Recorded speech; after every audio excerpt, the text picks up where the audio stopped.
नमस्कार, मैं डॉक्टर देवेंद्र सिंह। आज हम सब पढ़ेंगे आर्थिक विकास की अवस्थाएं।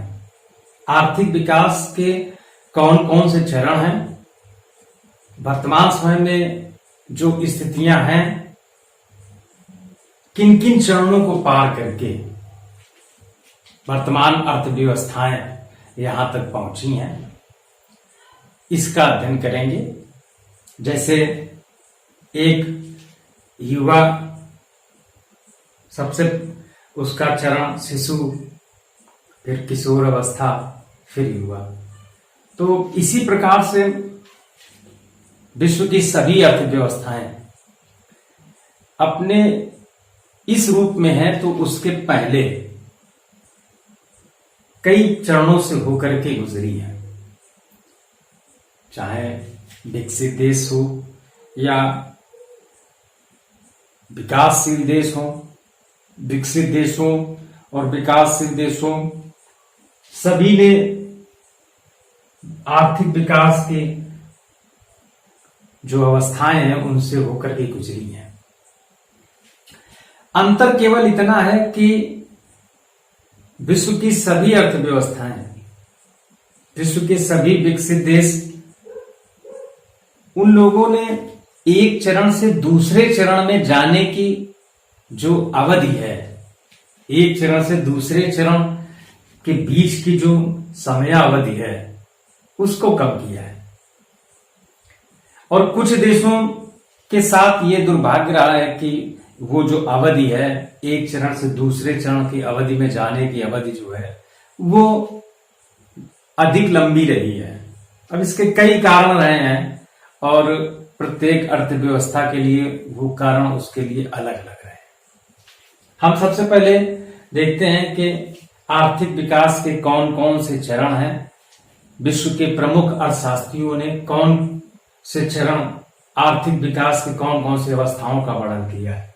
तो सबसे पहले आइए देखते हैं एडम स्मिथ। एडम स्मिथ के अनुसार आर्थिक विकास की 5 अवस्थाएं हैं। पहली, आखेट युग।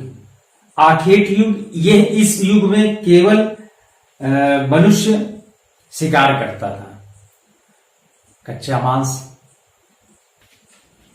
और अभी चूंकि इस युग में अग्नि का आविष्कार नहीं हुआ है, परिवार नामक संस्था का जन्म नहीं हुआ, तो इसमें व्यक्ति आदिम युग है, आखेट करके अपना उदर पूर्ति कर रहा है, गुफाओं में रह रहा है। दूसरा चरण है विकास का, एडम स्मिथ के अनुसार चारागाह युग। इस युग में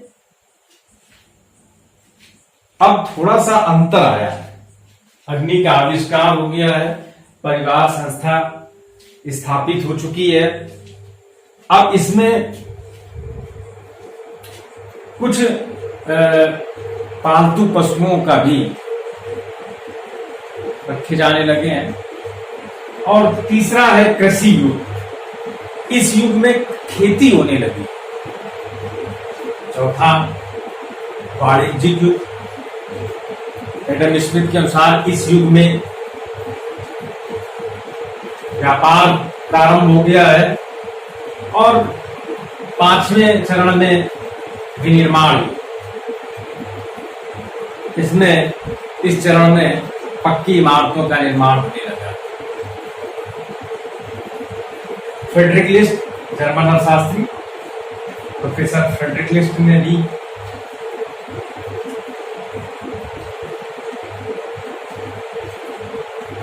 पांच अवस्थाएं बताई है। नंबर 1, जंगली अवस्था।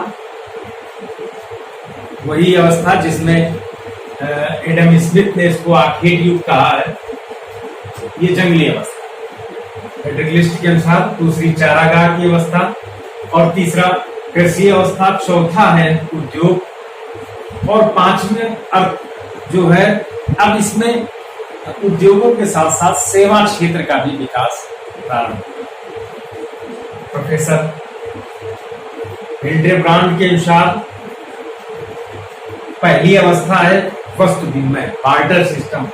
और इस अवस्था में वस्तुओं का आदान प्रदान हो रहा है, मुद्रा का जन्म अभी नहीं हुआ। और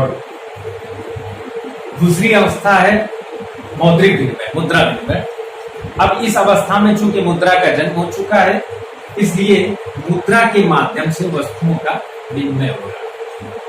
और चौथी अवस्था साख, तीसरी अवस्था सॉरी साख, इस अवस्था में बैंकों का विकास हो चुका है।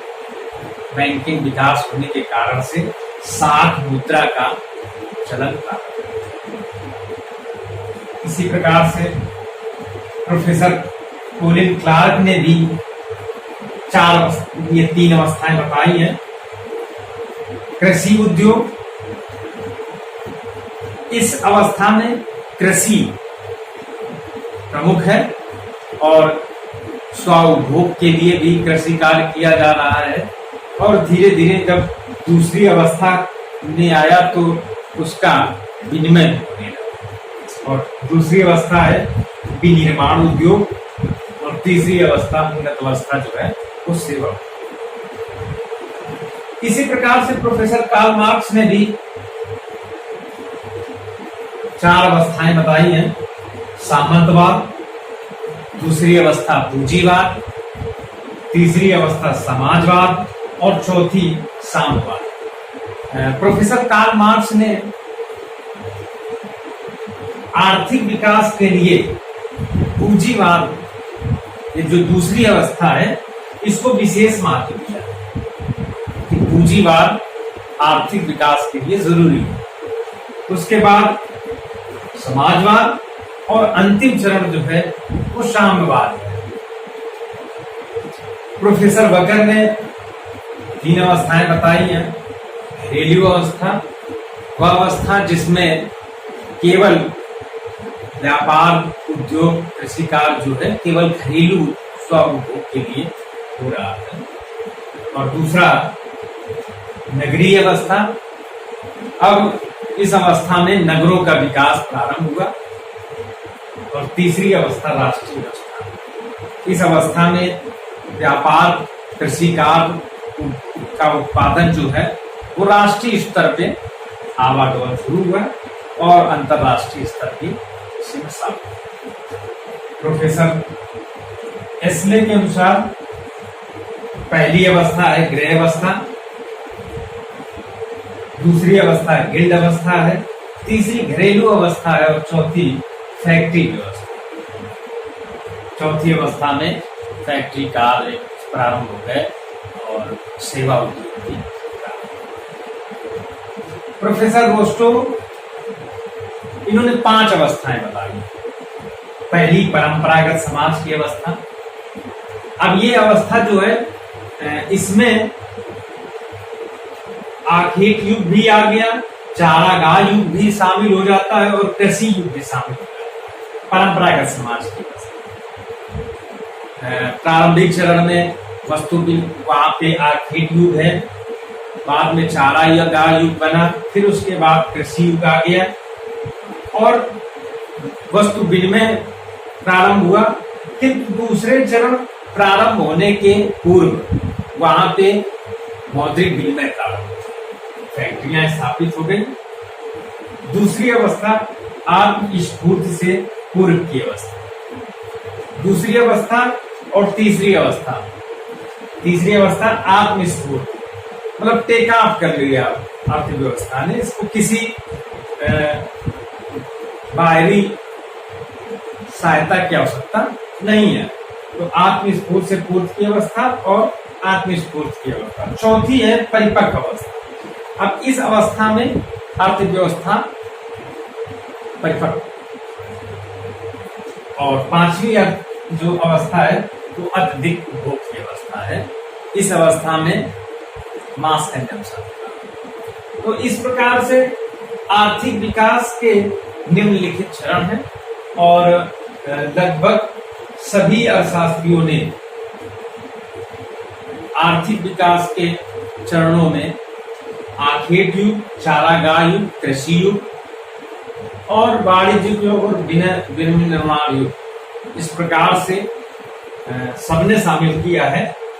और जब प्रोफेसर रोस्टोव आते हैं, जब इन्होंने आर्थिक विकास के चरणों का वर्णन किया, तो इन्होंने प्रारंभिक अवस्था की जो है उसमें परंपरागत समाज के रूप में वर्णन किया। जो प्रारंभिक अवस्थाएं आपकी थी, वो चारागाह युग, कृषि युग, उसको परंपरागत समाज में शामिल किया। और प्रत्येक अर्थव्यवस्था इन चरणों से गुजर के आ रही है। कुछ विश्व की कुछ अर्थव्यवस्थाएं प्रोफेसर रोस्टोव के अनुसार अत्यधिक उपभोग की अवस्था में पहुंच गई हैं, और कुछ अर्थव्यवस्थाएं परिपक्व अवस्था में भी हैं, और कुछ अर्थव्यवस्थाएं जो है वो आत्मस्फूर्त की अवस्था में हैं, और इसी प्रकार से कुछ अर्थव्यवस्थाएं जो है आत्मस्फूर्त से पूर्त की अवस्था में। प्रायः विकसित देश जो है वो अत्यधिक उपभोग की अवस्था में पहुंच चुके हैं। ये विकास के आर्थिक विकास की अवस्थाएं, जो स्टेज ऑफ इकोनॉमिक ग्रोथ है, ये खूब पूछा जाता है प्रश्न कि आर्थिक विकास की कौन कौन सी अवस्थाएं हैं। और अत्यधिक प्रश्न प्रोफेसर रोस्टोव की अर्थव्यवस्था के चरणों पे आता है, तो इसको अगले क्लास में प्रोफेसर रोस्टोव द्वारा जो आर्थिक विकास की अवस्थाओं का वर्णन किया गया है, उसका विस्तृत